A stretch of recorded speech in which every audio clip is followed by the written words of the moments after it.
I'm just writing some stuff down for my action stuff.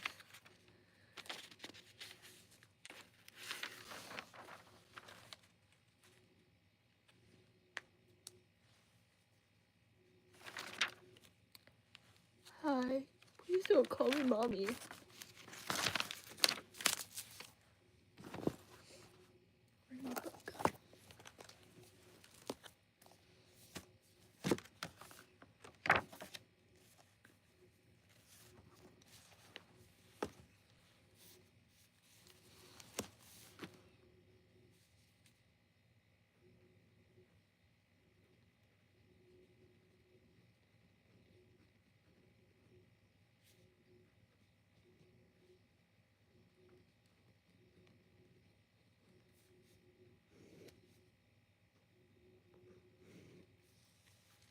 Hi. How old are you? I'm 21. 21.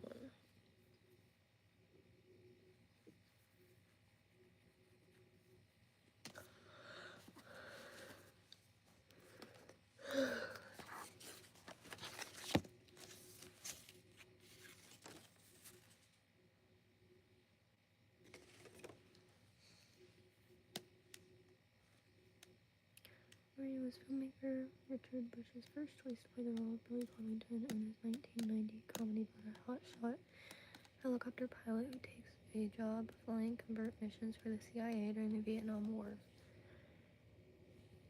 Sean Connery was originally tapped to play Covington's wizened mentor, Gene Ryak, after Rush was ousted as director. The film was retooled as a vehicle for Robert Downey Jr. and Mel Gibson.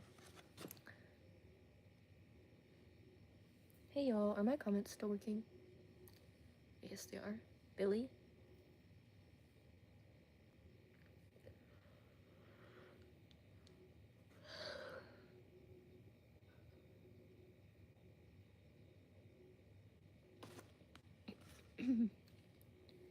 Murray turned down an offer to play the lead role of Ted Stryker in the 1980 comedy from the creative team of Jim Abrahams, Zeri Zucker, and David Zucker. The part, which David Letterman also declined, eventually went to Robert Hayes.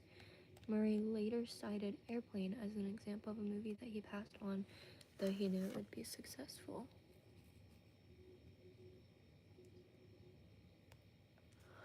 What part of the world are you in? Why?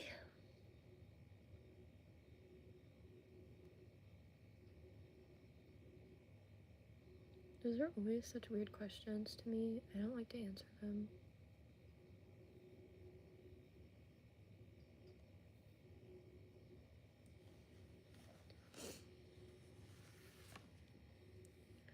Murray has a scenery-chewing cameo in this 1978 TV mockumentary chronicling the career of the Rutless, a fictitious British pop band modeled on the Beatles. His character claimed Fifth Beatle. Murray Kaufman, also known as Murray the K, also known as the Rudels, All You Need Is Cash, was expanded from a sketch that originally aired on the BBC program Rutland Weekend Television in 1975.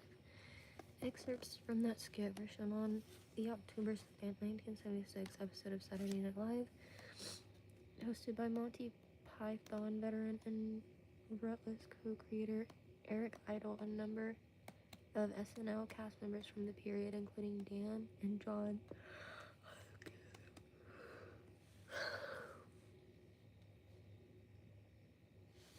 Do you have a boyfriend? Yes.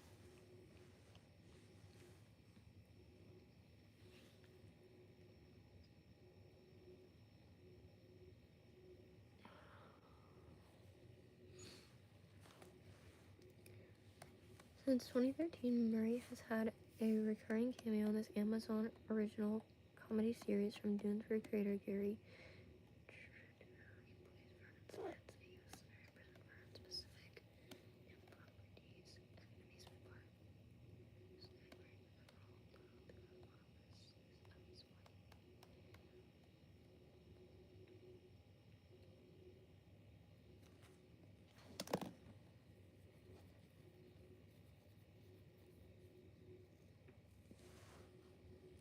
No, I've never robbed a bank.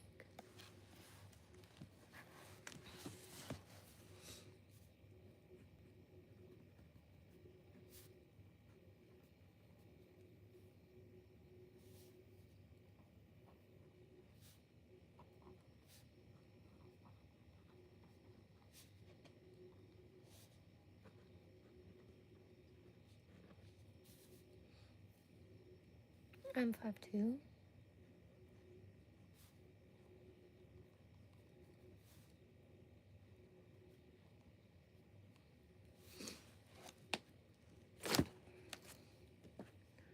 Rental 2006 film based on the screeching cartoon musical group of the 1950s. Jason Lee eventually took on the burden of playing the Chipmunks' human companion. Texas-born film director and whose unofficial repertory company Murray enlisted in the late 1990s. To date, Murray has appeared in all but one of Anderson's 8 increasingly idiosyncratic features, and he would have been offered a role in the 8th 1996 Bottle Rocket had he bothered to answer the director's phone calls.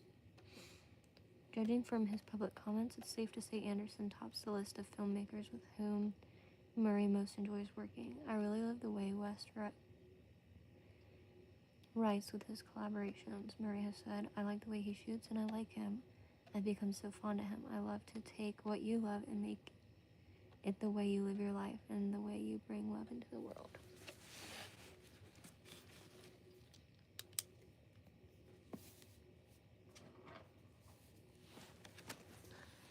I don't know. Why are you asking me these questions? You're weird.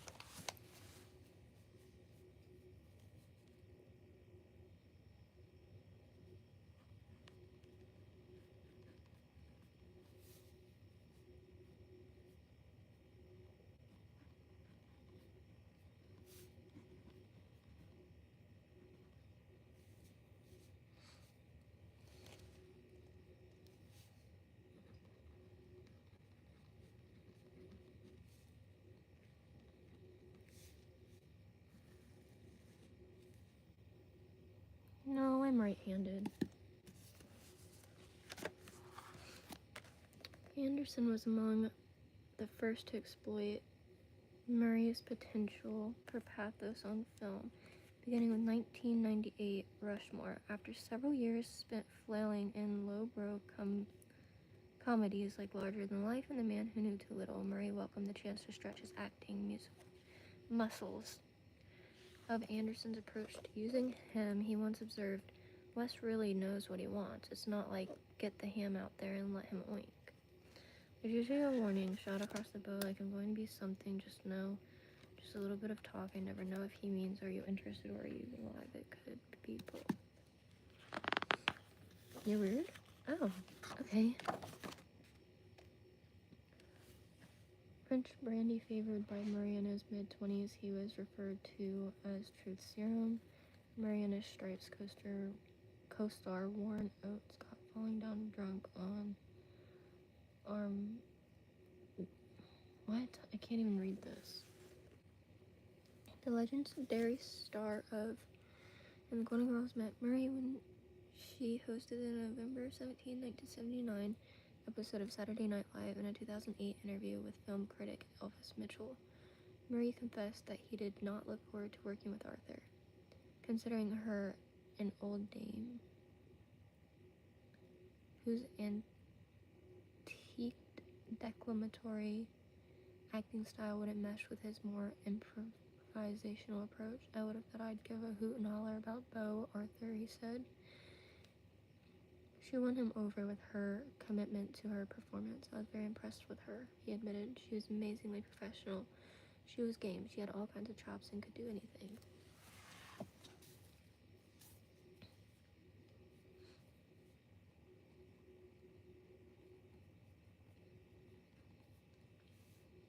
Don't say that kind of stuff. No, I'm not innocent.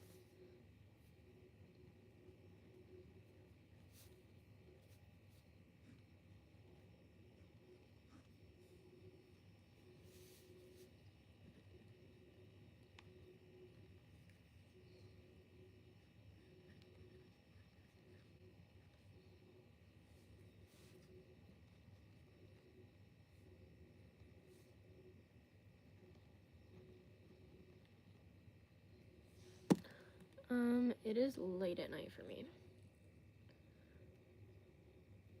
Murray hates signing autographs. Besieged by autograph seekers during dinner with a magazine interviewer in 1989, he reacted angrily, calling them position and assault. Why do some people want your autograph when it's plain that they don't give a shit about you? He complained. At least let a guy finish his dinner. Sometimes I feel people think, what the hell, this bum is getting all that dough. Let's make him earn it. When he does give in, Murray has been known to append slyly menacing notes for his fan. One 6-year-old who requested his signature at the height of Ghostbusters mania was greeted with the message, Sydney, run away from home tonight. Bill Murray. That guy's crazy.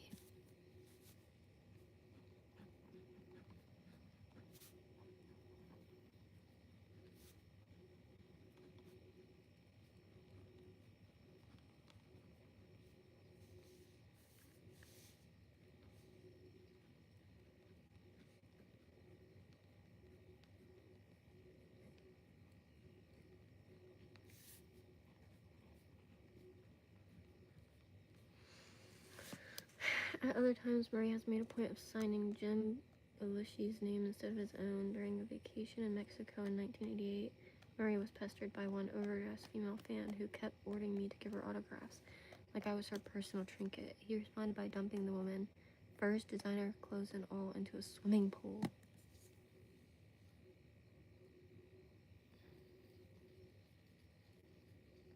That guy's wild.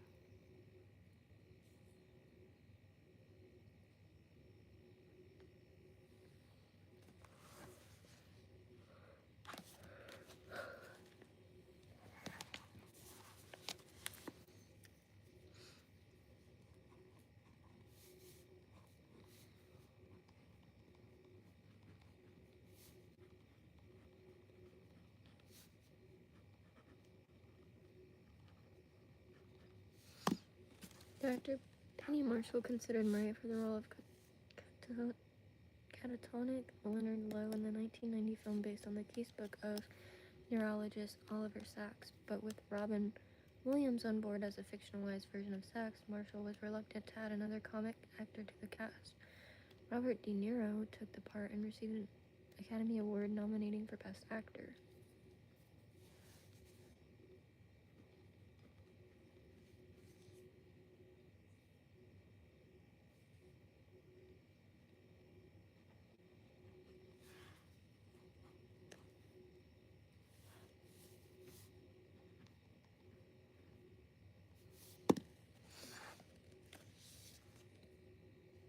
Murray went on to play a bearded neurologist loosely based on Oliver Sacks in 2001's The Rosalind Care. Murray has amassed numerous acting prizes and nominations, including an Emmy for Outstanding Writing on Saturday Night Live and a Golden Globe for Best Actor in a Musical or Comedy for Lost in Translation. In 2004, he was famously passed over for an Academy Award for Best Actor in fave of Sean Penn. He is one of only a handful of actors to be nominated for both the Oscar and its Canadian cousin, the Genie Award.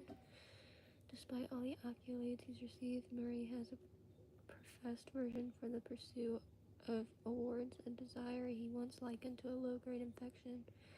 See all Academy Awards.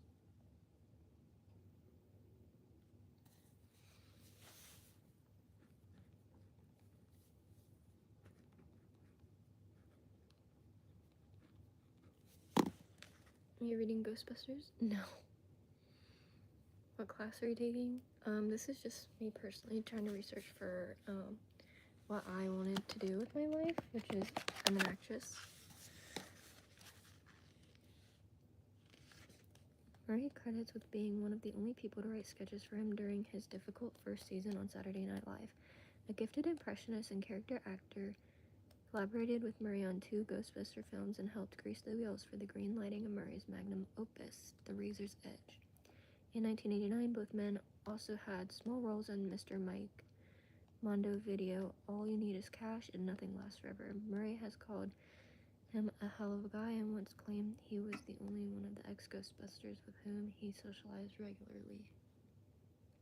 Do you sing? I do, but not very well.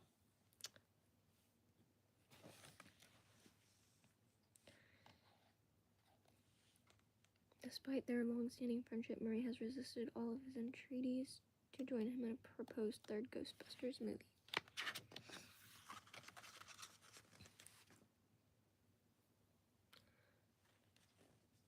On Memorial Day weekend in 2014, Murray was dining with friends at Oaks Steakhouse in Charleston, South Carolina, when a group of revelers from Washington, D.C. real estate developer asked if you would join them upstairs and say a few words to the group to be after initially declining Murray.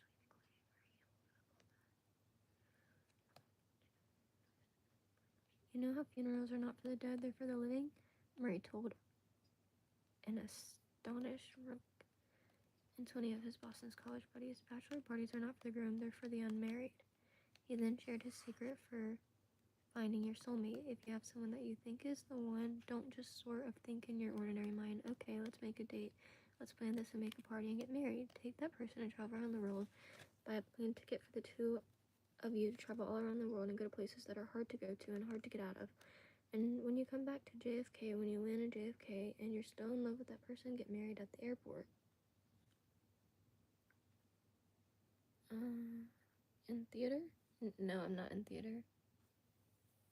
I'm a screen actor, not a stage actor.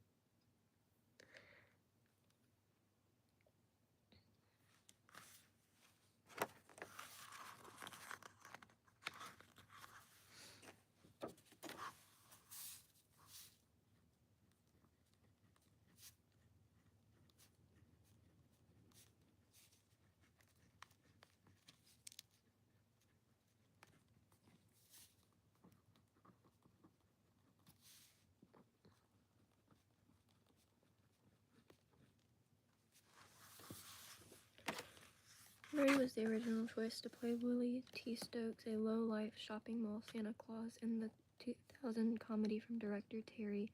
According to Zwig Off, Murray made a verbal agreement to do the film, but when the time came to sign his contract, he was incommunicado. I was told by one of the producers that he really wanted to do it, just tell him where and when, and he'd be there. I left several messages on the answering machine, but after a few weeks of hearing nothing, we eventually moved on. Jack Nicholson was also under consideration for the role, which eventually went to Billy Bob Thornton. Despite a self-professed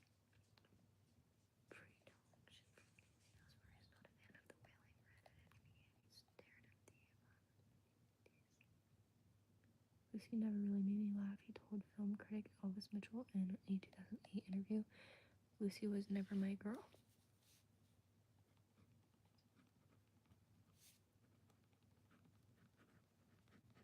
Thanks.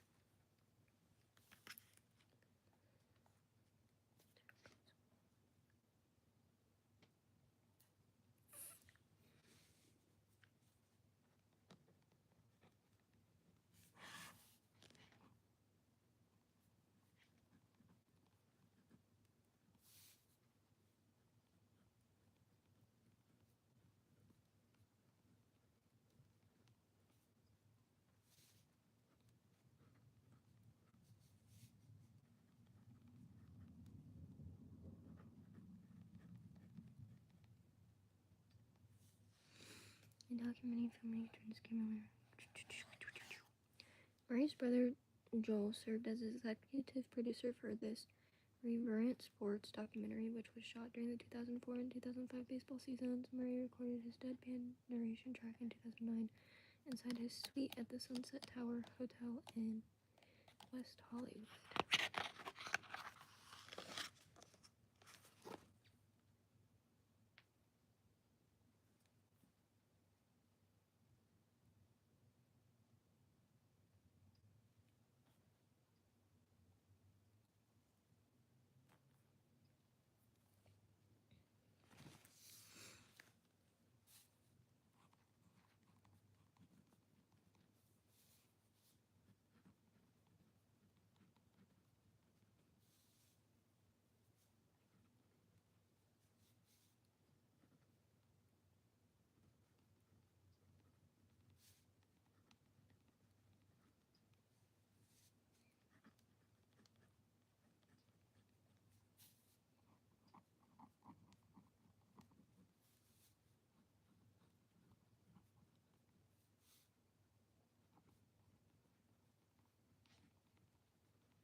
What are you writing? Just like some things that I think are important from this book. What shows or movies can I see you on next? Well, I have a short film coming out soon. We film at the end of this month. If you'd like to see, then subscribe and stay tuned because I'll be sharing it with you guys. And yeah, I have a bunch of auditions, but I don't have anything booked currently other than the short film that's gonna be coming up at the end of the month. I'm doing auditions almost every day, and I will let you guys know when I book roles when I am given the go-ahead to tell. No, Batman, I'm not comfortable.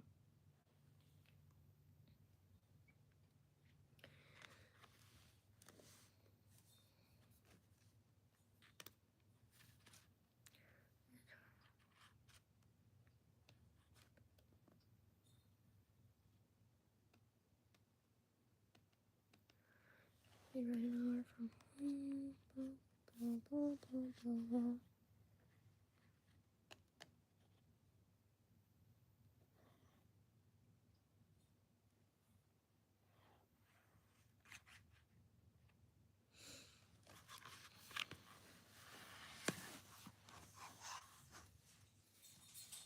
Murray was inducted into the South Atlantic League Hall of Fame in recognition of his efforts to promote minor league baseball. New York Times columnist Robert Epstein website tried to sell Murray on the idea of becoming commissioner of Major League. Looks at the job if you give me unlimited powers.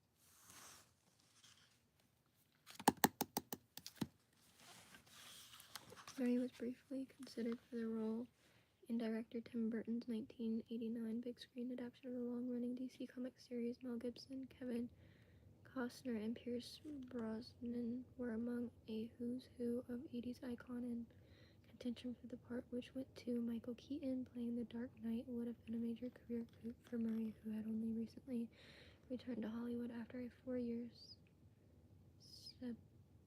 sabbatical.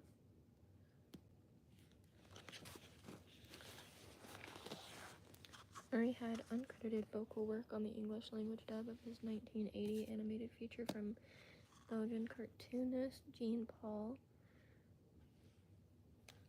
a raunchy comedy in the spirit of Ralph, blah blah blah blah. The film was redubbed twice in English, once in 1980 with a script from National Lampoon contributor Tony Hendren, again in 1984 in a more soporific American version retitled BC Rock with new dialogue by the comedy duo Jim Vallely, whatever. Murray supplies the voice of a flying dragon who farts fire in a scene that is sadly representative of the level of comedy on display in the film. The hero cures the dragon of his explosive flatulence by stopping his anus with a cork. As bad as RC Rock is, it is marked improvement over Murray's previous collaboration. Wow, that's crazy. Thank you. I don't know, what is it like I just want to know, like, is this even worth reading? It's kind of boring.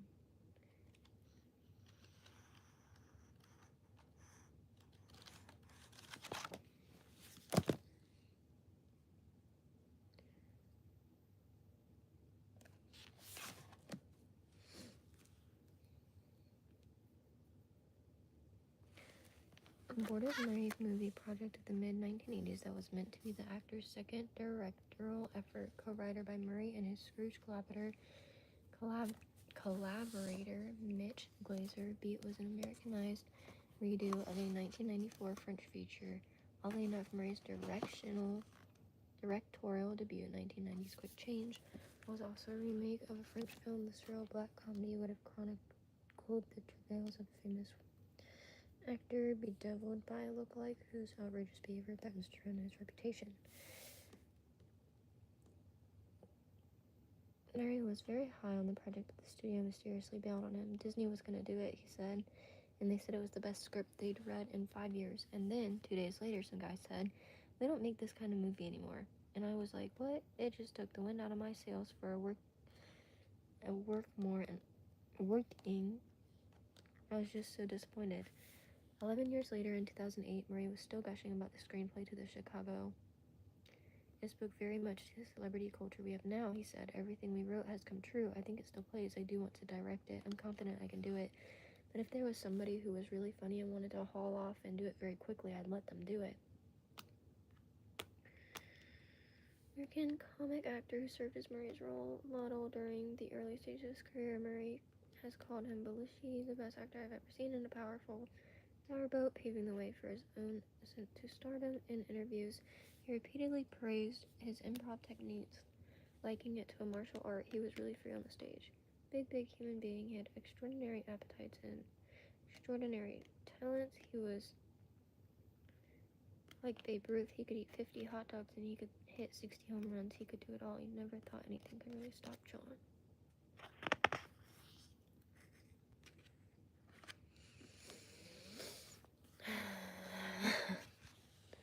Yeah, apparently. Ray once said he has always made active choices rather than word game choices, he told MTV. The two men first met at Second City in Chicago and began working regularly together on National Lampoon Radio Hour in New York. Murray and Belushi roomed together on the road when the National Lampoon show went on tour in 1975. "We drank a lot of Rolling Rocks in those days," Murray said. They also perfected their recipe for the Champa Tampa cocktail. Where are you going? Take a shower. Then I'm coming in here to live with you.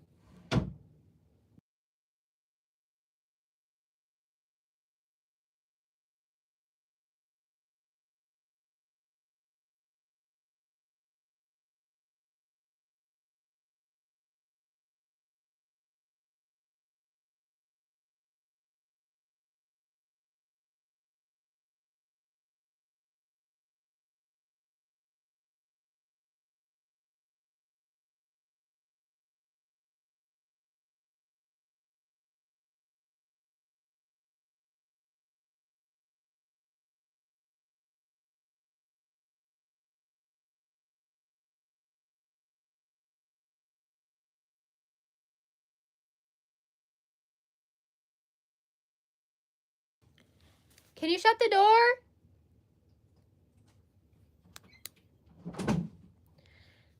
What are your favorite kind of movies? Probably like rom-com. Hi. They also perfected alternative to the hard drugs they couldn't afford at the time. What? Lobby for Murray's addition in the cast. Murray both appeared in the films Shame in the Jungle and All You Need Is Cash, though they never shared any scenes together. Tragic death from a drug overdose in 1982. Murray delivered a memorable eulogy at his memorial service. He later incorporated his funeral remarks into a scene in The Razor's Edge. In 1984, Murray replaced him in the lead role in Ghostbusters. Gosh. Okay, we're gonna stop here because I'm like having issues. I cannot read.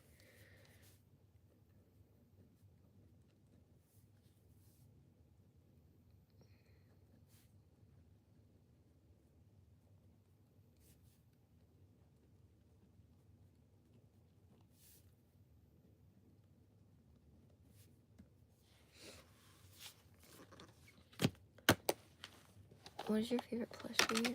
Mine is Stitch and Angel and Lilo. The whole movie is my favorite. At the moment, this one has been my favorite. She's just so cute. But I go through phases with my stuffed animals, but yeah, she's my favorite right now. And then one that I always have and take with me is this one, and it's weighted. It's literally been to the hospital with me. Thanks. They're both kind of basic because like that one literally everyone has. This one everyone has. It's the Build-A-Bear bunny. What kind of huh? kind of what?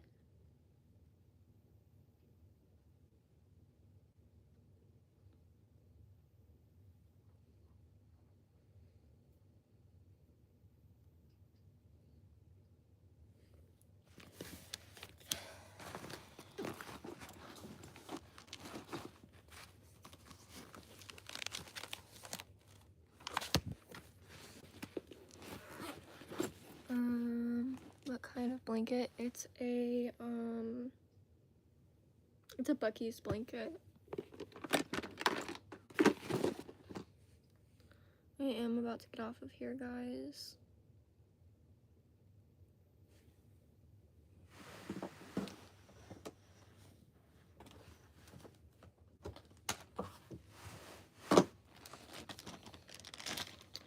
Yeah, like I said, it's a Bucky's blanket. Thank you. I can show you guys.